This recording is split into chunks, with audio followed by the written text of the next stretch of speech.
Hello and welcome to jam cam YouTube channel and पढ़ रहे chemistry app में आप सभी का एक बार फिर से स्वागत किया जाता है। तो इस वीडियो में हम डिस्कस करेंगे CUET PG 23 का जो आपका एग्जाम हुआ था 6 जून को। 6 जून 2023 को ये आपका पेपर हुआ था। तो उस पेपर का केमिस्ट्री का जो आपका ऑर्गेनिक केमिस्ट्री है, स्पेशली इनऑर्गेनिक केमिस्ट्री का हम सॉल्यूशन डिस्कस करेंगे इस वीडियो में। इनऑर्गेनिक केमिस्ट्री में लगभग आपका 21 क्वेश्चन पूछे गए थे, तो उन सभी का डिटेल में डिस्कशन किया जाएगा। और कुछ क्वेश्चंस ऐसे हैं जिनका टेंटेटिव आंसर की में आंसर भी रॉन्ग दिया हुआ है, तो आपको ये भी आइडिया लग जाएगा कि उनका करेक्ट आंसर क्या आएगा। तो चलिए स्टार्ट करते हैं CUET PG 23 इनऑर्गेनिक केमिस्ट्री का डिटेल सॉल्यूशन।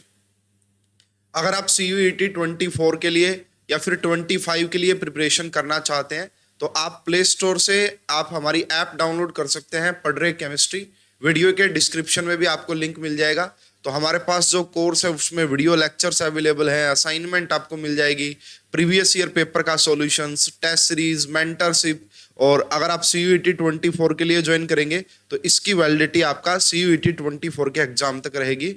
फीस हमारी काफ़ी अफोर्डेबल है, काफ़ी कम है। इतनी अच्छी फैसिलिटीज़ को देखते हुए, इतना अच्छा कंटेंट देखते हुए, अगर आपको कोई भी इंफॉर्मेशन चाहिए रिगार्डिंग दिस कोर्स तो आप हमारे इन दोनों नंबर पे कांटेक्ट कर सकते हैं, सारी इंफॉर्मेशन ले सकते हैं। तो चलिए, सबसे पहला क्वेश्चन आपका बहुत बार पूछा जाता है, IIT जैम में भी पूछा है ना। तो ये पहला क्वेश्चन ऑर्गेनोमेटालिक कंपाउंड से आप रिलेट कर सकते हैं, मेटल कार्बोनिल से। Which among the following compound will show least CO stretching frequency. देखिए स्टूडेंट, इसको समझने से पहले आपको थोड़ा सा किसके बारे में समझना पड़ेगा, कार्बोनिल्स की बॉन्डिंग के बारे में समझना पड़ेगा, मेटल कार्बोनिल्स। तो ये आपका क्या होता है, ऑक्सीजन अपना लोन पेयर इसको ऐसे बैक डोनेट कर देता है, और इसके पास जो लोन पेयर है सबसे पहले ये क्या करता है, सिग्मा डोनेशन, सिग्मा बॉन्ड के थ्रू अपना क्या कर देता है, लोन पेयर डोनेट कर देता है ना। कार्बोनिल ने सिग्मा बॉन्ड के थ्रू अपना लोन पेयर डोनेट कर दिया। अब ये जो आपका देख रहे हो मेटल, इसके पास d ऑर्बिटल्स होते हैं और इसके पास आपका यहाँ पे anti bonding molecular orbital empty होता है। तो अब ये क्या करते हैं, जो ये मेटल वाले हैं ये अपना इलेक्ट्रॉन इसको डोनेट करना स्टार्ट कर देते हैं। पहले कार्बोनिल ने क्या किया था, डोनेट किया था, और उसके बाद कार्बोनिल ने आपका एक्सेप्ट भी किया है। इसीलिए कार्बोनिल को एक पाई एक्सेप्टर लिगेंड भी बोला जाता है, पाई एसिड लिगेंड भी बोला जाता है। ठीक है, अब देखिए होगा क्या, अगर ये मेटल इलेक्ट्रॉन डोनेशन ज्यादा करेगी, अगर ये वाला डोनेशन अच्छा होगा तो MC जो बॉन्ड होगा वो ज्यादा स्ट्रॉन्ग होगा, है ना। पहले सिंगल बॉन्ड है, अब यहाँ पे पाई बॉन्ड अगर ज्यादा डोनेशन होगा तो ये डबल बॉन्ड कैरेक्टर आएगा इसमें। अगर ये वाली बॉन्डिंग यहां से बढ़ेगी तो ये वाला जो डोनेशन है ना ऑक्सीजन का इस कार्बोनिल को, ये आपका डिक्रीज करेगा, ये आपका डिक्रीज करेगा, है ना। और आप सभी को पता है stretching frequency is directly proportional to bond strength. तो यहां से इस बात का पता लग रहा है, मेटल जितना ज्यादा डोनेशन करेगा CO को उतना स्ट्रॉन्ग होगा MC बॉन्ड एंड उतना वीक होगा CO बॉन्ड। ठीक है, तो इन्होंने लीस्ट CO स्ट्रेचिंग फ्रीक्वेंसी पूछा था। तो देखो मेटल के ऊपर जितना ज्यादा नेगेटिव चार्ज होगा, मेटल के ऊपर जितना ज्यादा नेगेटिव चार्ज होगा उतना ज्यादा डोनेशन होगा, उतना MC बॉन्ड स्ट्रॉन्ग होगा और उतना ही CO बॉन्ड वीक होगा। तो मेटल पे नेगेटिव चार्ज देखो सबसे ज्यादा कहां पे आ रहा है, ऑप्शन नंबर फर्स्ट में आ रहा है। इसलिए इस क्वेश्चन का जो करेक्ट आंसर आना था दैट इज ऑप्शन नंबर 1। अगर आप मेरे से पूरा ऑर्डर पूछेंगे तो मैं ऑर्डर यही लिखूंगा भाई। यहां पे अगर आपसे पूछा जाए किसका, अगर आपसे ऑर्डर पूछ लेते तो ये मैं लिख रहा हूं MC का ऑर्डर ये आएगा, है ना। MC सबसे जो MC स्ट्रेचिंग फ्रीक्वेंसी, मेटल और कार्बन की जो स्ट्रेचिंग फ्रीक्वेंसी सबसे ज्यादा इसमें आएगी। उसके बाद आपका CO एंड CO4 का नेगेटिव हो गया। उसके बाद आपका ये न्यूट्रल वाला हो गया, है ना, न्यूट्रल वाला हो गया। और यहाँ पे सबसे कम कौन होगा आपका MnCO का 6। ये किसकी बात चल रही है, मेटल कार्बोनिल की। अगर CO की बात करें, CO स्ट्रेचिंग फ्रीक्वेंसी का ऑर्डर क्या होगा, तो वो जस्ट आपका रिवर्स हो जाएगा, इसके लिए सबसे ज्यादा होगा, है ना। अब क्या हो जाएगा, जस्ट वाइस वर्सा इसका रिवर्स हो जाएगा। MnCO6 जो है आपका इसके लिए सबसे ज्यादा होगा एंड इस नेगेटिव चार्ज वाले के लिए सबसे कम होगा। इस क्वेश्चन का करेक्ट आंसर फर्स्ट आना था। तो इजी क्वेश्चन है, ऑलरेडी पढ़ाया जाता, कोई ज्यादा टफ नहीं था। Next question is related to heteroboranes. इसको भी हम आपका मेन ग्रुप में भी पढ़ा देते हैं, ऑर्गेनोमेटालिक में भी पढ़ा देते हैं। पूछ रहे हैं कि ये जो कार्बोरेन आपको नजर आ रहा है, ये जो कार्बोरेन है ये एक तो इसकी स्ट्रक्चर बताओ और एक इसका पॉलीहेड्रोन बताओ क्या होगा। तो सभी को आप में से पता होना चाहिए, जो कार्बन है उसके पास 4 वैलेंस इलेक्ट्रॉन होते हैं और इसको अपना ऑक्टेट कंप्लीट करने के लिए 4 इलेक्ट्रॉन की रिक्वायरमेंट होती है। इसी प्रकार जो BH होता है, BH, उसके पास भी 4 इलेक्ट्रॉन होते हैं और इसको अपना ऑक्टेट कंप्लीट करने के लिए 4 इलेक्ट्रॉन की जरूरत होती है। तो जो कार्बन होता है ना, carbon is isolobal analogy show करता है। कार्बन जो होता है दैट इज आइसोलोबल एनालोगस होता है किसका, BH का। इसका मीनिंग देखिए, आप यहां पे कार्बन की जगह क्या रख सकते हैं, आप यहां पे कार्बन की जगह BH रख सकते हैं। तो BH का ट्वाइस हो गया, BH का ट्वाइस, B5 है ही ऑलरेडी, एंड आपका H7 हो गया। तो अब इसको देखेंगे तो और सिंप्लीफाइड करेंगे तो क्या आएगा, यह आएगा आपका B7 बन गया एंड आपका H9 बन गया। और अब देखिए अगर आप इसको लिखेंगे तो क्या लिखेंगे, B7 H7 2 नेगेटिव। अगर आपके पास कोई बोरेन होता है BnHn2 नेगेटिव तो वो क्लोजो स्ट्रक्चर शो करता है। क्या शो करता है, क्लोजो स्ट्रक्चर शो करता है। इसका मीनिंग ना तो ये करेक्ट होगा और ना ही ये करेक्ट। नीडो कब होता, जब BnHn4 नेगेटिव होता। अगर 4 नेगेटिव होता तो वो फिर आपका नीडो होता। क्लोजो के लिए BnHn2 नेगेटिव होना चाहिए, ठीक है। अब ये कह रहा है क्या ये 6 वर्टिसेस होंगे क्या यहाँ पे, नहीं। आप देख सकते हैं कि 7 बोरोन है तो 7 ही वर्टिसेस होंगे यहाँ पे। इस क्वेश्चन का जो करेक्ट आंसर आना था दैट इज ऑप्शन नंबर 4 और ये यही दिया भी हुआ था करेक्ट आंसर। नेक्स्ट क्वेश्चन देखिएगा, डी ब्लॉक में आपका जो डाइक्रोमेट की प्रिपरेशन की जाती है, method of preparation for dichromate वही है ये पोटासियम डाइक्रोमेट को बनाने का। सबसे पहले कह रहे हैं कि जी क्रोमाइट और बताइए, व्हेन क्रोमाइट और ए। तो देखो यहां पे आपसे आइडेंटिफाई पूछा A एंड D, तो भाई क्रोमाइट और की बात करोगे तो FeCr, ये जो आपको दिख रहा है FeCr2O4 यही आपका क्रोमाइट और होता है। इसका मतलब इन दोनों को हटा सकते हैं हम, है ना। is fused with sodium carbonate in excess air, the product is dissolved in water, a yellow color solution B is formed। इसके जब रिएक्शन करवाई तो एक येलो कलर का सॉल्यूशन बन गया, ठीक है, कोई प्रॉब्लम नहीं है। उसके बाद B की रिएक्शन करवाई गई सल्फ्यूरिक एसिड के साथ तो C बना। एंड लास्ट में आपसे पूछ रहा है कि हमें ऑरेंज क्रिस्टल्स मिले हैं कंपाउंड D के, तो बताइए।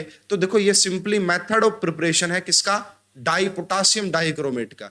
इसलिए इस क्वेश्चन का आपसे A और D पूछा था तो A आपका क्या प्रोडक्ट आ गया भाई, आपका ये क्रोमाइट और आ गया FeCr2O4। एंड लास्ट जो है ना ऑरेंज क्रिस्टल्स किसके होते हैं, पोटासियम डाइक्रोमेट के होते हैं, किसके, पोटासियम डाइक्रोमेट के। तो ये आपका 4th है। ये सिंपल मेथड ऑफ प्रिपरेशन है भाई, आपको काफी अच्छे से पढ़ाया जाता है, किसी भी 12th क्लास की बुक में आपको इजीली मिल जाएगा। 4th is the correct answer.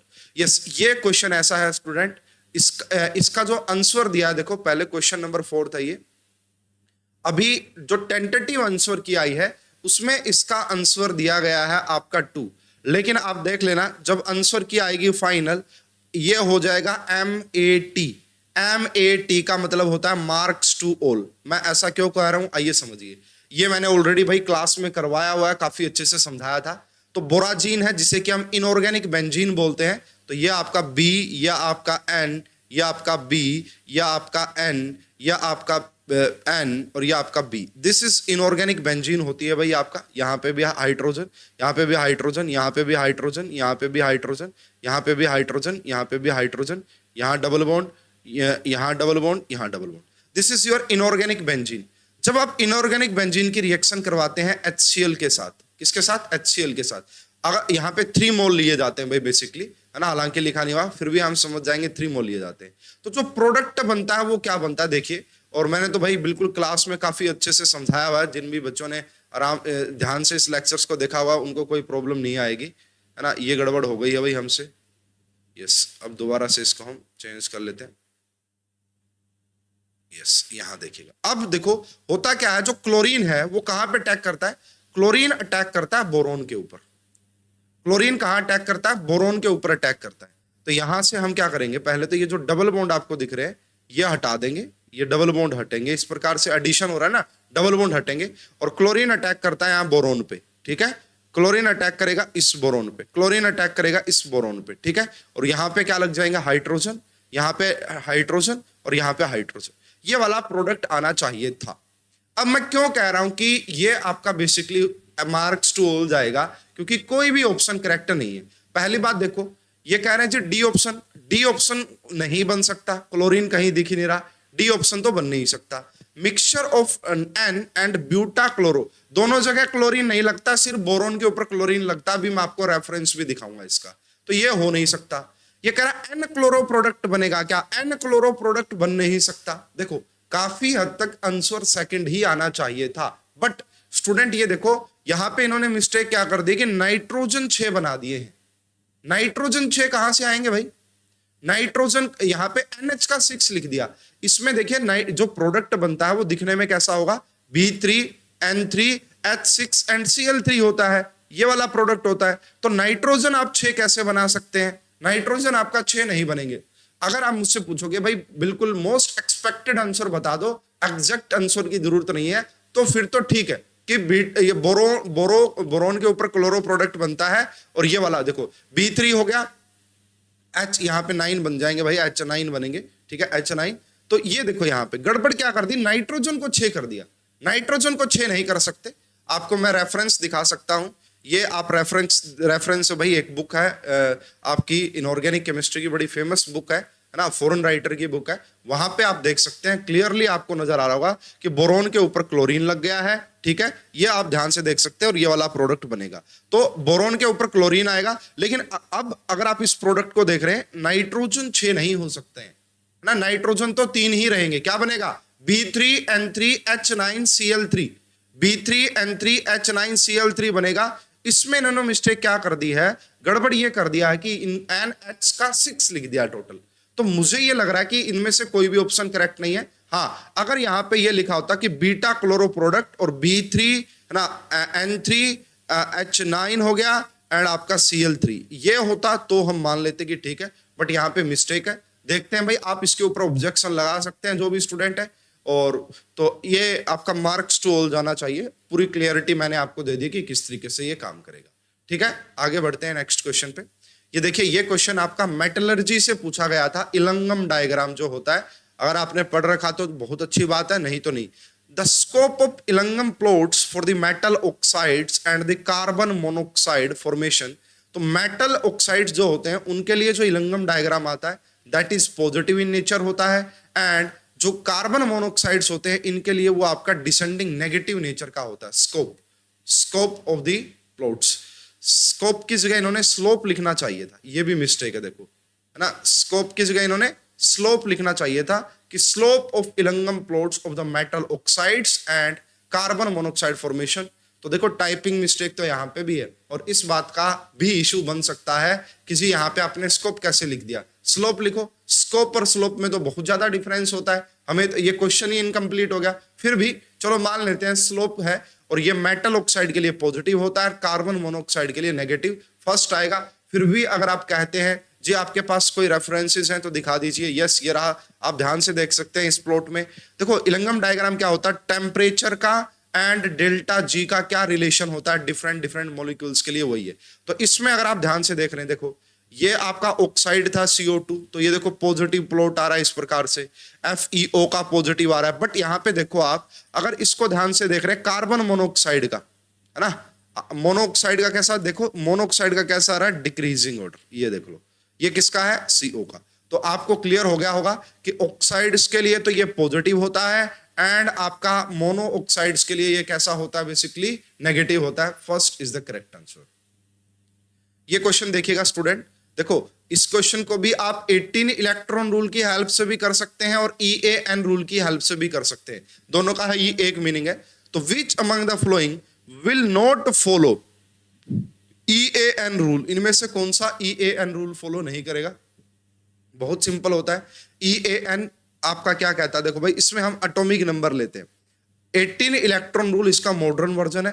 तो मैग्नीज का एटॉमिक नंबर कितना होता है आपका 25 है ना, 25 होता है। एंड CO यानी कि A जो कार्बोनिल होता है वो 2 इलेक्ट्रॉन डोनेट करता है, तो यहाँ पे ये रहा, और प्लस में कर दो एक जितना नेगेटिव हो उतना ऐड कर देते हैं, कितना आ गया 36। अगर है ना, अगर उनका सम ऑफ ये सारे इलेक्ट्रॉन काउंट का सम अगर नेक्स्ट नोबल गैस के इक्वल आ जाए, तो हम बोलते हैं कि वो आपका क्या शो करेंगे, वो आपका EAN रूल को फॉलो करेंगे। तो पहले वाला तो EAN रूल को फॉलो कर रहा है, 18 इलेक्ट्रॉन रूल से जाते तो भी आपका आराम से आ जाता। इसमें देखो एक बार मैं फोर्थ आपको बता रहा हूं। तो अगर फोर्थ की बात करें, ये आपका फर्स्ट ऑप्शन था, मैं अब फोर्थ ऑप्शन की बात कर रहा हूं। तो निकल का एटॉमिक नंबर कितना होता है 28, निकल का एटॉमिक नंबर कितना होता है 28, प्लस में यहाँ पे Pf3 लगा हुआ है, इसका भी इलेक्ट्रॉन काउंट 2 ही होता है, 4 लगे हुए इसलिए ये भी 36 हो गया। तो ये भी EAN रूल को फॉलो कर रहा है, हटा दो। अब इन दोनों में से देखना है, तो पहले मैं सेकंड वाले का निकाल के बता देता हूं आपको। देखिए यहाँ पे जो CO है कोबाल्ट, उसका 27 होता है, 2 लगे हुए तो 54 हो गया। उसके बाद यहाँ पे 16 और ऐड कर दिया, है ना, 16 और हमने ऐड कर दिया, और इसके बाद 16 क्यों ऐड किया आपको समझ में आ गई होगी कहानी। अब आपको यहाँ पे इन दोनों को अगर आप ऐड करते हैं तो 70 आ रहा है, प्लस में 2 यहाँ पे मेटल मेटल का जो बॉन्ड है ना, एक मेटल मेटल का वो भी, और इस पूरे को डिवाइड कर दो कितने से 2 से, इस पूरे को 2 से डिवाइड करोगे तो ये भी आपका 36। 2 से क्यों डिवाइड किया, क्योंकि यहाँ पे नंबर ऑफ मेटल्स 2 दिखाई दे रहे थे। तो ये भी आपका 18 इलेक्ट्रॉन रूल को फॉलो कर रहा है। हमारा 18 इलेक्ट्रॉन बोलो, EAN रूल बोलो, एक ही है, दोनों से सेम आंसर आता है। अगर हम इसका देखें RH, ये कहाँ आता है भाई, कौन रहे ईरान, वहीं पे आता है। ये भी कौन रहे ईरान मतलब कोबाल्ट, तो 2 लगे हुए तो 54 हो गया, प्लस में 8 हो गया, प्लस में आपका क्लोरीन का 2 हो गया, प्लस में 2 और ऐड कर लो, है ना, प्लस में 2 और ऐड कर लो मेटल मेटल वाला, तो इसको देखोगे 12। इसको आप एक बार ऐड करके देखना भाई कितना बनना है, 76 बनेगा शायद। ये आपका 10, 64 और 66, इसको डिवाइड करोगे 2 से तो ये आपका 33 के आसपास आ रहा है। मतलब ये EAN रूल को फॉलो नहीं करने वाला है, और हमसे यही पूछा था कि कौन सा नहीं फॉलो करेगा, तो third is the correct answer. Next question student, bio inorganic chemistry का क्वेश्चन है, और मैं अगर देखो फर्स्ट ये जो क्वेश्चन है ना, सेम क्वेश्चन, सिर्फ अगर सी ऑप्शन को छोड़ दें, ये सेम क्वेश्चन कॉपी किया गया है IIT जैम 21 के एग्जाम से। IIT जैम 21 में सेम क्वेश्चन आया था बायो इनऑर्गेनिक केमिस्ट्री का, बट बस चेंज क्या कर दिया इन्होंने, यहाँ पे जो इलेक्ट्रॉन ट्रांसफर प्रोटीन है और फेरोडेक्सिन है, इनको चेंज कर दिया, बाकी सब कुछ सेम था। तो देखो सबसे पहले क्या होएगा, ये देखो ये क्या हो रहा है बेसिकली, ये अल्केन है, अल्केन का ऑक्सीडेशन होके ये अल्कोहल में कन्वर्ट हो रहा है। तो ये कौन करता है ये काम करता है साइटोक्रोम P450।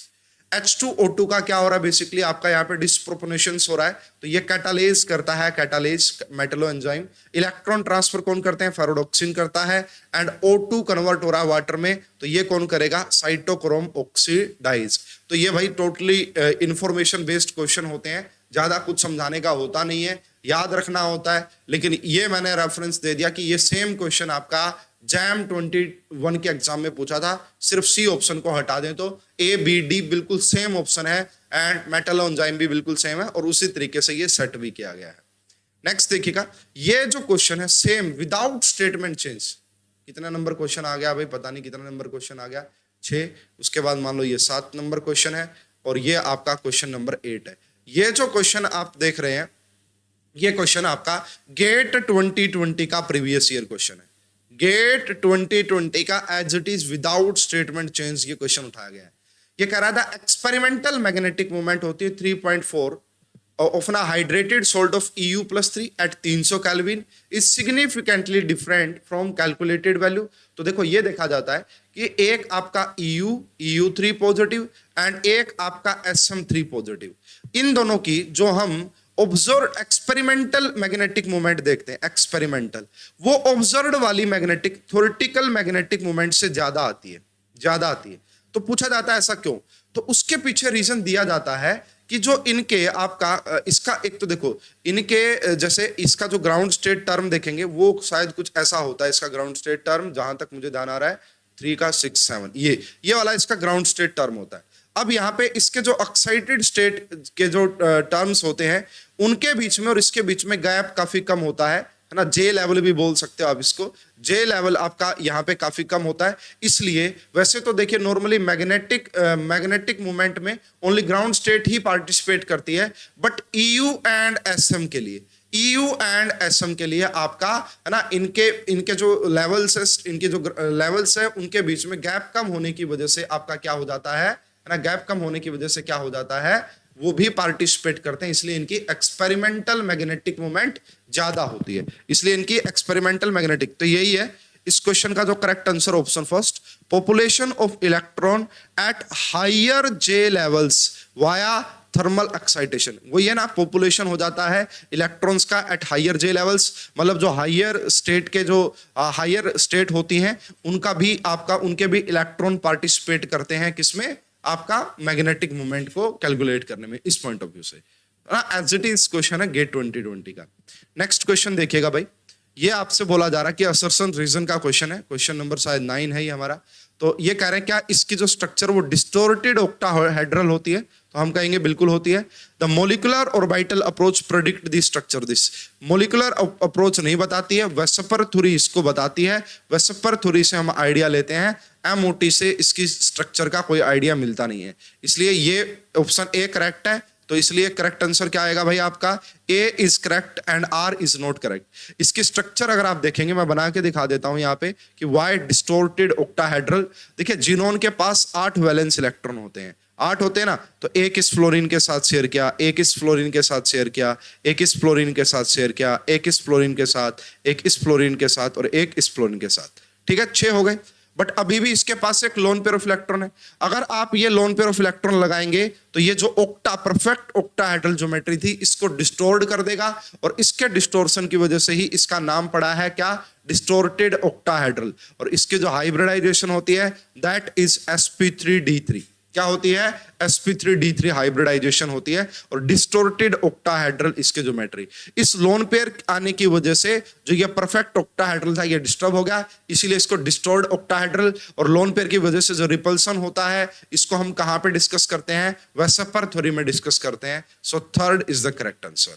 यस, ये भी मैंने भाई पढ़ाया हुआ है स्टूडेंट्स, ये भी मैंने मेरे नोट्स में आपको इजिली मिल जाएगा, है ना। The hydrolysis of aluminium carbide, ये भी क्वेश्चन जो एल्यूमिनियम कार्बाइड है ना, ये क्वेश्चन भी आपका जैम 18 में, आईआईटी जैम का जो 2018 का एग्जाम हुआ था उसका पहला ही क्वेश्चन ये था कि अगर हम हाइड्रोलिसिस करते हैं एल्यूमिनियम कार्बाइड का तो बताइए क्या मिलेगा। अगर आपको बेरियम कार्बाइड का नहीं भी पता कोई दिक्कत नहीं है, अगर आप एल्यूमिनियम कार्बाइड की रिएक्शन करवाते हैं किसके साथ, वाटर के साथ, तो यहां से रिलीज होती है मीथेन गैस। क्या रिलीज होती है, मीथेन गैस। ये मीथेनाइड्स टाइप का कार्बाइड होता है, मैंने काफी अच्छे से पढ़ाया हुआ है सारे टाइप के कार्बाइड्स। तो ये दोनों ही है ना, जो aluminium carbide and beryllium carbides are methanides, ये मीथेन गैस को रिलीज करते हैं जब आप इनको वाटर में डालते हैं। वहीं पे अगर CaCO2 होता है और इसका आप हाइड्रोलिसिस करते तो फिर यहाँ से एसिटिलीन गैस रिलीज होती, इथाइन गैस रिलीज होती, बट यहाँ पे वो नहीं है, इसलिए आपका एल्यूमिनियम कार्बाइड वो जो है मीथेन गैस को रिलीज करता है। Second is the correct answer. Yes, ये देखिएगा स्टूडेंट, डाइपोल मोमेंट का केमिकल बॉन्डिंग से रिलेट कर सकते हैं। डाइपोल मोमेंट का आपका ये न्यूमेरिकल पूछा गया था, बट इसमें यूनिट कन्वर्जन का बड़ा अहम रोल था। जो म्यू होता है dipole moment that is equal to charge into distance, charge into distance ये तो पता है। तो चार्ज कितना दे रखा है यहाँ पे 1.6 इंटू 10⁻⁻19, ये कुलाम में आ गया। और डिस्टेंस आपका, डिस्टेंस नैनोमीटर में दे रखा है। तो पहले आप क्या करो, इस नैनोमीटर से मीटर में कन्वर्ट कर लो। तो मीटर में कैसे कन्वर्ट करते हैं भाई, ये आपका 0, ये देखो ये कितना है, इसको मैं 1/4 भी लिख सकता हूं, तो ये 1/4 होगा, इंटू में 10⁻⁻9 मीटर। एक जो नैनोमीटर होता है, एक जो नैनोमीटर होता है वो आपका 10⁻⁻9 मीटर के इक्वल होता है। तो ये आपके पास क्या आ गया, डिस्टेंस इन मीटर। तो अब आपने क्या किया, 1/4 इंटू में 10⁻⁻9, ठीक है, और यहां से वैल्यू क्या आ गई, कुलाम मीटर। क्या आ गई वैल्यू, कुलाम मीटर। तो जब आपने देखो इस यहां से एक डेसिमल हटाओगे तो यहां 20 बन जाएगा, इसको कट किया 4 पे, तो यहां पे क्या आ गया, 4 इंटू में 10⁻⁻29 एंड कुलाम मीटर आ गया, कुलाम मीटर। अब अगर आप देखोगे आपसे आंसर पूछा गया डीबे में, किसमें पूछा गया, डीबे में। तो एक डीबे की अगर आप बात करेंगे यहाँ पे, जो 1 डीबे होता है वो आपका लगभग इक्वल होता है 3 पॉइंट समथिंग, भाई अभी मैं इसका एग्जैक्ट बताता हूं, 3.3 इंटू 10⁻30 के इक्वल, इसके इक्वल होता है आपका 1 डीबे, है ना। जो आपका 1 डीबे है, 1 मिनट रुकिएगा, मान लो अगर आपको डीबे में निकालना है ना इसका आंसर, तो क्या करो, ये जो आया है इसको आप डिवाइड कर दी, इसकी आप मल्टीप्लाई कर दीजिए, इस डिवाइड कर दीजिए इससे, तो आपका आंसर डीबे में आ जाएगा। देखो अगर हम देखें यहां से इसको यहां से इस डेसिमल को हटाऊं तो मैं यहां पे ये बन जाएगा, ऊपर लेके जाओ इससे ये कट हो गया, तो ऊपर बचेगा आपका 400 आ जाएगा, 2 यहां से चले गए, है ना, 100 यहां से चला गया और 33, और जब आप इसको डिवाइड करेंगे तो यह आएगा आपका दिस। इसलिए इस क्वेश्चन का जो करेक्ट आंसर आना था that is option number second, that is option number second. तो जो 1 डी होता है वो आपका किसके इक्वल होता है, 3.3 इंटू 10 की पावर माइनस 330 कूलम मीटर में होता है। तो भाई यूनिट कन्वर्जन का यहाँ पे अहम रोल रहना था। अगर यूनिट कन्वर्जन में आपने मिस्टेक कर दी तो फिर इस क्वेश्चन को आप करेक्ट नहीं कर पाते।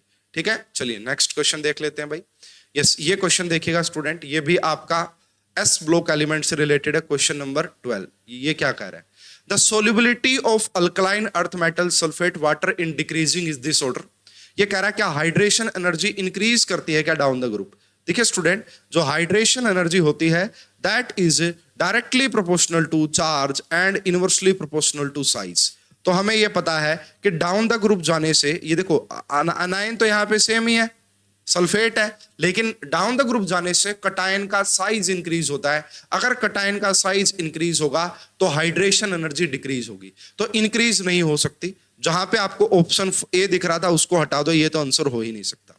उसके बाद क्या लैटिस एनर्जी डिक्रीज करती है क्या down the group, lattice energy is also not increases. Lattice energy का भी यही फार्मूला होता है, directly proportional to charge and inversely proportional to size. तो लैटिस एनर्जी भी आपका डिक्रीज नहीं करती है। ठीक है, उसके बाद कह रहा है हाइड्रेशन एनर्जी ऑफ आपका जो बेरिलियम एंड मैग्नीशियम है क्या वो वेरी हाई है। देखो अगर हाई सोल्युबिलिटी है ना इसका, तो एक रीजन तो ये है कि इनकी हाइड्रेशन एनर्जी ज्यादा रही होगी, ये एक रीजन तो है ही है। ठीक है, तो डी आपका करेक्ट है, बिल्कुल डी यहाँ पे एक ही ऑप्शन में दिख रहा है। उसके बाद कह रहा है कोवलेंसी इंक्रीज करती है क्या डाउन द ग्रुप। देखिए कोवलेंसी जो होती है वो डिपेंड करती है कटायन के साइज के ऊपर। कटायन का साइज जितना छोटा होता है उसकी कोवलेंसी उतनी ज्यादा होती है। तो अगर मैं यहाँ पे बोलूं covalency is inversely proportional to size of cation, size of cation. तो डाउन द ग्रुप जाने से कटायन का साइज तो इंक्रीज कर रहा है, तो कोवलेंसी क्या करेगी, डिक्रीज करेगी। इसका मतलब इसको भी हटा दो, ईबी नहीं। अब देखो डी आना, तो आंसर तो 3 होगा, आंसर 3 होगा, बी भी नहीं होगा अकेला बी, क्योंकि डी भी बिल्कुल करेक्ट है। आंसर तो इसका 3 होगा। बी स्टेटमेंट को पढ़ते हैं, द रेट ऑफ डिक्रीज। देखो दोनों लैटिस एनर्जी भी डिक्रीज कर रही है एंड हाइड्रेशन एनर्जी भी डिक्रीज कर रही है जब आप टॉप टू बॉटम जा रहे हैं, लेकिन decrease of hydration energy is higher, है ना, यह हाइयर होता है then the rate of decrease of lattice energy. देखो बात यह है भाई, अगर ये कोई कब सोल्यूबल होता है, जब भाई एक होता है हाइड्रेशन एनर्जी जो कि रिलीज होती है, हाइड्रेशन एनर्जी भी रिलीज होती है, और एक होता है लैटिस एनर्जी। अगर लैटिस एनर्जी आपका ज्यादा रही होगी, है ना, अगर लैटिस एनर्जी आपका ज्यादा रही होगी तो वो सोल्यूबल नहीं होते, हाइड्रेशन एनर्जी का ज्यादा होना चाहिए। तो इसमें डिक्रीज का मतलब रिलीज पॉइंट ऑफ व्यू से आप समझ सकते हैं, तो हाइड्रेशन एनर्जी ज्यादा रिलीज हो रही होगी, इस तरीके से आप इसको समझ सकते हैं। डिक्रीज ऑफ हाइड्रेशन एनर्जी मतलब रिलीज हो रही है, आप इसको ऐसे समझिए। तो ये बिल्कुल सही है, बी भी सही है। तो इस क्वेश्चन का जो करेक्ट आंसर आना था that is B and D. Next question देखिएगा स्टूडेंट, ये आपका क्वेश्चन नंबर 13 आ गया।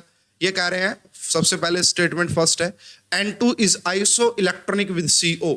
यस बिल्कुल सही है। देखिए नाइट्रोजन के पास N2 के पास 14 इलेक्ट्रॉन है, और कार्बन के पास 6, ऑक्सीजन के पास 8, इसके पास भी 14 इलेक्ट्रॉन है। तो पहली स्टेटमेंट तो बिल्कुल करेक्ट है, इसलिए आप इस ऑप्शन को हटा दीजिए, ये नहीं होगा, और इस ऑप्शन को हटा दीजिए, ये नहीं होगा। N2 is significantly poorer sigma donor than CO।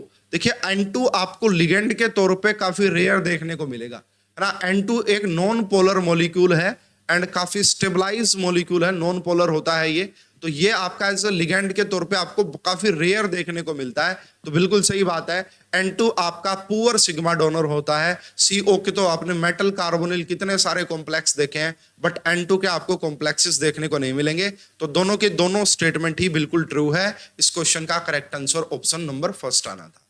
Yes, ये क्वेश्चन देखिएगा भाई आपका, ये भी मेन ग्रुप एलिमेंट से रिलेट है, रिएक्शन है, कुछ ज्यादा समझा पाएंगे नहीं इसमें। ठीक है, ये कह रहा भाई XeF4 की रिएक्शन 6 मोल वाटर के साथ करवाई, एक A मिला, एक B मिला, HF रिलीज हुआ, वाटर रिलीज हुआ, तो बताइए क्या क्या आपका बना होगा। तो यहाँ पे भाई 2 मोल A जो आएगा जिनोन आएगा जब आपने इसकी रिएक्शन करवाई होगी, और B आपका XeO3 आएगा, B आपका XeO3 आएगा। वो एक तो ऑक्साइड बनेगा और एक जिनोन।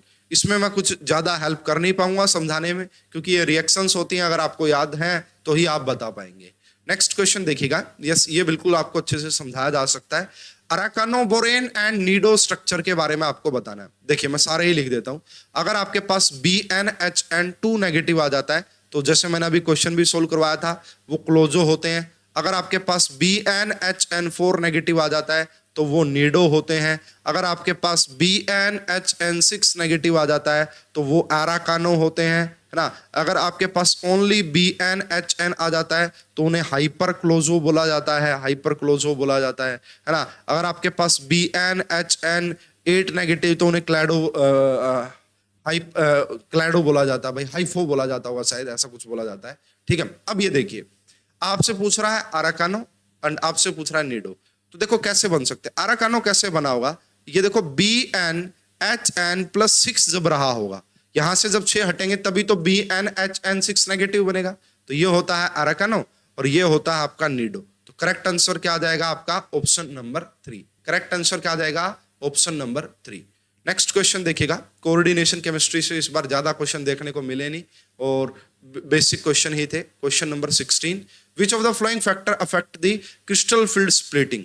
तो क्या oxidation state of the metal affect करती है, मैं कहूंगा बिल्कुल करती है। हाइयर ऑक्सीडेशन स्टेट, भाई मान लो एक +3 है और एक +2 है, तो +3 के लिए आपका जो क्रिस्टल फील्ड स्प्लिटिंग एनर्जी होती है वो ज्यादा होती है। इसीलिए अगर आपने कभी नोटिस किया हो, कोबाल्ट +2 में जब था तो वाटर आपका वीक फील्ड लिगेंड होता है, बट कोबाल्ट +3 जब हो जाता है तो वाटर आपका स्ट्रॉन्ग फील्ड लिगेंड हो जाता है। इससे यही पता लग रहा है कि जैसे जैसे आपका ऑक्सीडेशन स्टेट बढ़ती है वैसे वैसे आपका डेल्टा ओ भी बढ़ता है। ठीक है, उसके बाद देखो coordination number of the metal, बिल्कुल कोऑर्डिनेशन नंबर पे डिपेंड करता है। अगर ज्यादा लिगेंड अप्रोच करेंगे तो ज्यादा क्रिस्टल फील्ड स्प्लिटिंग होगी। आपने जरूर नोट किया होगा कि जी जिनका कोऑर्डिनेशन नंबर हाई होता है उनकी आपका स्प्लिटिंग भी हाई होती है। और ये आपको पढ़ाया भी जाता है कि जो डेल्टा ओ होता है, सॉरी, जो आपका डेल्टा टी होता है वो आपका 4/9 होता है, 4/9 टाइम्स होता है डेल्टा ओ का। तो यहां से ये पता लग रहा है कि कोऑर्डिनेशन नंबर पे भी चीजें डिपेंड करती है। क्या इलेक्ट्रोनेगेटिविटी ऑफ डोनर एटम पे भी करती है? यस, आपने स्पेक्ट्रोकेमिकल सीरीज देखी होगी। स्पेक्ट्रोकेमिकल सीरीज में अलग अलग एलिमेंट्स के लिए अलग अलग वैल्यू आती है डेल्टा की, तो बिल्कुल सही है। Position of the metal ion in D block, yes बिल्कुल। देखिए आपको ये पढ़ाया जाता है कि 3D से ज्यादा 4D में और 4D से ज्यादा 5D में होती है। और ये भी बताया जाता है कि 4D और 5D के लिए तो सारे के सारे लिगेंड जो है वो स्ट्रॉन्ग फील्ड लिगेंड के तौर पे काम करते हैं। 4D और 5D में ये जो डेल्टा वैल्यू होती है, क्रिस्टल फील्ड स्प्लिटिंग होती है, ये काफी ज्यादा हाई हो जाती है, इसलिए सारे के सारे स्ट्रॉन्ग फील्ड लिगेंड के तौर पे काम करते हैं। इस क्वेश्चन का करेक्ट आंसर आएगा ऑप्शन नंबर 4। नेक्स्ट क्वेश्चन देखिएगा स्टूडेंट। यस, ये क्वेश्चन आप देखिएगा, क्वेश्चन नंबर 17 बॉन्डिंग से रिलेट कर सकते हैं। विच of the following is weakest chemical force. एक होता आयन इंड्यूस्ड डाइपोल। देखो आयन इंड्यूस्ड डाइपोल कहां होगा, ये देखो ये Na पॉजिटिव है और ये एक कोई नॉन पोलर है H2। ये कैसा एक नॉन पोलर मॉलिक्यूल है। तो ये क्या करता है, अब यहां पे देखो कोई पोल तो है नहीं, तो पहले ये पोल बनाएगा, इसके ऊपर पॉजिटिव चार्ज है तो ये यहां नेगेटिव डेवलप करेगा, ये पॉजिटिव। इनके बीच में जो ये बॉन्डिंग होती है इसको बोला जाता है आयन इंड्यूस्ड डाइपोल। ये कोई ज्यादा स्ट्रॉन्ग नहीं होती है। उसके बाद देखो सबसे ज्यादा अगर पूछेंगे इनमें से कौन सी होगी, तो मैं कहूंगा आयन डाइपोल इंटरेक्शन सबसे अच्छी होती है। आयन डाइपोल कैसे हो गई, देखो पहले एक एक करके फोर्थ वाला यहाँ नीचे लिख देता हूं मैं। आयन डाइपोल मतलब Na पॉजिटिव हो गया एंड वाटर हो गया, वाटर। अब हमें पता है जो वाटर है उसमें तो पोल होते ही है ना, डेल नेगेटिव डेल पॉजिटिव दोनों ही होते हैं वाटर के अंदर। या OH लगा लो आप, यहाँ पे OH आ गया तो ये आपका नेगेटिव। ये देखो ये जो है ना आयोनिक बॉन्ड जैसी ही स्ट्रेंथ यहाँ पे होती है, लगभग इतनी स्ट्रॉन्ग तो नहीं होती क्योंकि ये सेकेंडरी फोर्सेस है, मॉलिक्यूल्स के बीच में बनते हैं। इनमें से अगर सबसे स्ट्रॉन्ग पूछेंगे तो आयन डाइपोल होता है। उसके बाद देखो है ना, यहाँ पे आयन ने डाइपोल, देखो इसमें है तो दोनों ही पोलर मॉलिक्यूल। देखो इसमें एक आयन होता है और एक पोलर मॉलिक्यूल होता है, ठीक है। इसमें दोनों के दोनों पोलर मॉलिक्यूल होते हैं, दोनों के दोनों पोलर मॉलिक्यूल होते हैं। इसमें एक आयन है और एक नॉन पोलर होता है ना, एक नॉन पोलर होता है, ठीक है। और इसमें डाइपोल ने डाइपोल को इंड्यूस किया, दोनों ही नॉन पोलर होते हैं, दोनों ही नॉन पोलर होते हैं। तो सबसे स्ट्रॉन्ग अगर आप पूछेंगे मुझसे तो मैं कहूंगा फोर्थ, उसके बाद आपका नंबर आएगा थर्ड का, उसके बाद फर्स्ट का, और सेकंड जो है वो सबसे वीकेस्ट होता है। और एक और होता है दैट इज लंदन फोर्सेस, वो सबसे वीक होता है ना, वो इसमें है नहीं इन ऑप्शंस में, वो सबसे वीक होता है। तो आपसे यहां पे इन 4 ऑप्शंस में पूछे तो सबसे वीक कौन सा होगा, तो मैं कहूंगा डाइपोल इंड्यूस्ड डाइपोल। दो नॉन पोलर मॉलिक्यूल हैं जैसे F2 एंड H2, इनके बीच में जो बॉन्ड बनेगा वो काफी वीक होता है, क्योंकि सब कुछ बनावटी है। रियलिटी में उनके ऊपर कोई चार्ज है ही नहीं पॉजिटिव नेगेटिव, वो बस जस्ट दिखावे के लिए बनाए गए हैं। ठीक है, तो इसलिए इस क्वेश्चन का करेक्ट आंसर सेकंड आएगा। यस, इस क्वेश्चन में उस क्वेश्चन का जो आंसर दिया है उसमें पक्का ऑब्जेक्शन लगेगा, और इसका जो करेक्ट अभी टेंटेटिव आंसर की में जो आंसर दिया है दैट इज 6। देखो मैंने है ना काफी बुक्स देखी है, कुछ बुक्स में इसका आंसर 6 दिया हुआ है, कुछ बुक्स में इसका आंसर 6 दिया हुआ है, बट मोस्टली बुक्स में, मैंने मोस्टली बुक देखी, फोन राइटर की बुक देखी, अभी मैं आपको रेफरेंस दूंगा, मोस्टली बुक्स यही कह रही है कि 5 इज द करेक्ट आंसर। तो बिल्कुल आपका 5 इज द करेक्ट आंसर आएगा। सिर्फ आपसे ज्योमेट्रिकल पूछा है, the number of geometrical isomer, इस क्वेश्चन का करेक्ट आंसर 5 आएगा। हालांकि इसका आंसर टेंटेटिव आंसर की में 6 दिया गया है जो कि इनकरेक्ट है। इसका रेफरेंस आप देख लीजिए। पहले तो भाई बुक का नाम बता देता हूं जो मैंने इनऑर्गेनिक, ये रेफरेंस आप लगा भी सकते हैं भाई, एनटीए को भेज सकते हैं तभी जाके आपको मार्क्स मिलेगा। तो ये बुक है आपका फॉरेन राइटर की बुक है, बुक का नाम है इनऑर्गेनिक केमिस्ट्री, वेल्टर ओरटोन, ये वाली जो बुक है आपको मिल जाएगी इजीली, और वहीं से मैंने ये रेफरेंस लिया, तो आप देख सकते हैं। For complex of the composition Ma2B2C2 there are 5 different geometrical isomers. यहाँ पे दिखा भी रखा है, देखो इसको अगर आप जूम करके देखेंगे, ये मैंने उसी बुक से रेफरेंस लिया है, यहाँ पे आप देख सकते हैं, देखो जूम कर लिया मैंने। तो यहाँ पे आपका क्या होगा, ये तो अलग है, ये अलग है, ये Ma3B3 का है, ये भी अलग है, ठीक है, ये दोनों अलग हैं। ये लेकिन यहाँ देखो, ये हो गया एक ये हो गया 2, एक ये हो गया 3, एक ये हो गया 4, और एक ये हो गया 5। देखो इनएंशियोमर है, लेकिन ज्योमेट्रिकल तो 5 ही है ना, ज्योमेट्रिकल तो 5 ही बनेंगे यहाँ पे। तो इस बुक में साफ साफ मेंशन किया गया है कि यहाँ पे ज्योमेट्रिकल 5 होंगे। तो इस क्वेश्चन का जो करेक्ट आंसर वो 5 आएगा। अभी फिलहाल टेंटेटिव आंसर की में आपका इसका आंसर 6 दिया था, जो कि फ्यूचर में आपका चेंज हो जाएगा। ठीक है, आगे बढ़ते हैं नेक्स्ट क्वेश्चन पे। ये भाई बिल्कुल सिंपल क्वेश्चन है, इसमें कुछ ज्यादा सोचने का होता नहीं है। बायो इनऑर्गेनिक केमिस्ट्री का क्वेश्चन है, 19 number. Which of the following oxygen carrier and metal are found in the arthropods and आपका इनमें जो ये होते हैं इनमें। तो देखो पहली बात तो ये है, यहाँ पे हेमरिथीन जो होता है ना, हेमरिथीन में जो मेटल प्रेजेंट होती है वो आपका आयरन प्रेजेंट होती है, इसलिए ये हटा दो। हेमरिथीन में जो मेटल प्रेजेंट होती है वो आयरन मेटल प्रेजेंट होती है, हटा दो। हीमोसाइनिन में जो मेटल प्रेजेंट होती है वो आपका कॉपर होती है, इसलिए इसको हटा दो। अगर आपको नहीं भी पता ना कौन है, जस्ट ऑप्शन एलिमिनेशन मेथड से करते तो हीमोसाइनिन जो है वही आपका ऑक्सीजन कैरियर का काम करता है, और उसके अंदर कॉपर मेटल प्रेजेंट होती है। First is the correct answer. ये क्वेश्चन देख लीजिए जी, 20 नंबर क्वेश्चन है आपका, 20 नंबर क्वेश्चन है ये आपका। Given below are the two statements. One is labeled as assertion. Interhalogen are more reactive than halogens. बिल्कुल सही स्टेटमेंट है। ये क्वेश्चन ऑलरेडी पूछा भी जा चुका है, मैंने करवाया भी था कि मान लीजिए आपके पास एक ICl3 है और एक आपके पास I3 है, इनमें से कौन ज्यादा, इंटर हैलोजन कंपाउंड आपका ज्यादा रिएक्टिव होते हैं due to their electronegativity difference, या और भी बहुत सारे रीजन होते हैं। रीजन में the central atom in inter halogen is always, अगर ये ऑलवेज वर्ड लिखा है तो ये क्वेश्चन रॉन्ग हो गया है ना, असर्शन आपका रॉन्ग हो गया, क्योंकि ऑलवेज आप नहीं बोल सकते। इस क्वेश्चन का करेक्ट आंसर तीसरा आएगा। कैसे, ये कह रहा है the central atom in inter halogen is always more electronegative element. मैं आपको ऐसे बहुत सारे कॉम्प्लेक्स दिखा सकता हूं, जैसे ClF3 है, ये देखो, क्या यहाँ पे क्लोरीन जो है ज्यादा इलेक्ट्रोनेगेटिव है? नहीं है ना, नहीं है बस। तो ये देखो, ये एक एग्जांपल हो गया। IF7 हो गया, तो वो है ना आपका लेस इलेक्ट्रोनेगेटिव मिलेगा। IF7 की भी बात करेंगे तो यहाँ पे भी जो सेंट्रल एटम है वो लेस इलेक्ट्रोनेगेटिव होता है। इस क्वेश्चन का करेक्ट आंसर थर्ड। तो जी हमारा लास्ट क्वेश्चन और सबसे इजी क्वेश्चन पूरे पेपर का वो है ये वाला क्वेश्चन। तो इनऑर्गेनिक केमिस्ट्री के 21 ही क्वेश्चन पूछे गए थे। तो यहाँ पे पूछा जा रहा है जी, मैं मैच करके बताएं तो अल्कली मेटल की इलेक्ट्रॉनिक कॉन्फ़िगरेशन कौन नहीं जानता कि NS1 होती है। मोस्ट इलेक्ट्रोनेगेटिव होता है हमारा फ्लोरीन, तो ये राजी हमारा फ्लोरीन। एक्टेनाइड्स की जो इलेक्ट्रॉनिक कॉन्फ़िगरेशन होती है वो क्या होती है भाई, अभी देख के बता देते हैं 1 मिनट में। देखो एक्टिनाइड्स की जो इलेक्ट्रॉनिक कॉन्फ़िगरेशन होती है वो ये ऐप के अंदर, एंड टंगस्टन की जो इलेक्ट्रॉनिक कॉन्फ़िगरेशन है दैट इज दिस। तो देख लीजिए कहाँ पे मैच कर रहा है, फर्स्ट का फोर्थ आएगा, तो फर्स्ट का फोर्थ यहाँ पे भी है, फर्स्ट का फोर्थ यहाँ पे भी है, हटा दीजिए इन दोनों ऑप्शन को। बी का फर्स्ट कंफर्म हो ही गया है, ठीक है। सी का सेकंड आएगा या थर्ड, तो सी का तो कोई भी स्टूडेंट बता देगा जी सेकंड आएगा, इसलिए इस क्वेश्चन का करेक्ट आंसर आएगा ऑप्शन नंबर 2। इस क्वेश्चन का करेक्ट आंसर आएगा ऑप्शन नंबर 2। तो ये था जी हमारा इनऑर्गेनिक केमिस्ट्री का डिटेल सॉल्यूशन। यहाँ पे एक तो ये वाला जी आपका जो ये वाला क्वेश्चन है इसका ऑब्जेक्शन लगेगा, ठीक है। दूसरा आपको मैं बताऊं तो जो इनऑर्गेनिक आपका एक और जो क्वेश्चन आया है आपका दैट इज, देखो इसका भी आप लगा सकते हैं, लगाना चाहें तो। अगर किसी का गलत हुआ है तो जरूर लगा के देखिएगा। स्कोप लिखा हुआ है, स्कोप एंड स्लोप में दिन रात का अंतर होता है भाई।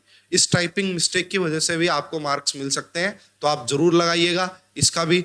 और एक आपका ये तो कंफर्म होगा ही होगा, मार्क्स टू ऑल मिलेंगे इसमें, तो जिस स्टूडेंट ने भी अटेम्प्ट किया होगा उसको जरूर मार्क्स मिलेंगे। तो ये हमारा इनऑर्गेनिक केमिस्ट्री का सॉल्यूशन है। बहुत जल्दी ऑर्गेनिक का भी एंड फिजिकल केमिस्ट्री का भी डिटेल सॉल्यूशन आपको देखने को मिलेगा। अगर आप ऐप पे हैं तो कोर्स को एंजॉय कर ही रहे होंगे, कोर्स में आपको ये सॉल्यूशन मिल ही गया होगा। इसके अलावा और भी बहुत ईयर के प्रीवियस ईयर अवेलेबल हैं। अगर आप हमारे यूट्यूब चैनल पे हमें देख रहे हैं तो भाई वीडियो को लाइक करें, शेयर करें, चैनल को सब्सक्राइब करें। एंड अगर आप भी ऐसे ही केमिस्ट्री सीखना चाहते हैं बिल्कुल आसान भाषा में, बिल्कुल नॉर्मल वे में, तो आप हमारा कोर्स ज्वाइन कीजिए पढ़ रहे केमिस्ट्री ऐप पे। आपका टारगेट है कि CUET PG24 में टॉप रैंक लेके आनी है, तो इस कोर्स से आपको बिल्कुल इजीली आ जाएंगी। जो मोस्टली ये क्वेश्चंस आए हैं ये आपको सारे मेरे नोट्स के अंदर इजीली अवेलेबल हो जाएंगे, ठीक है। तो चलिए इस वीडियो में अभी के लिए इतना ही, नेक्स्ट वीडियोज में मिलेंगे। जब तक के लिए आप सभी का बहुत बहुत धन्यवाद, थैंक यू।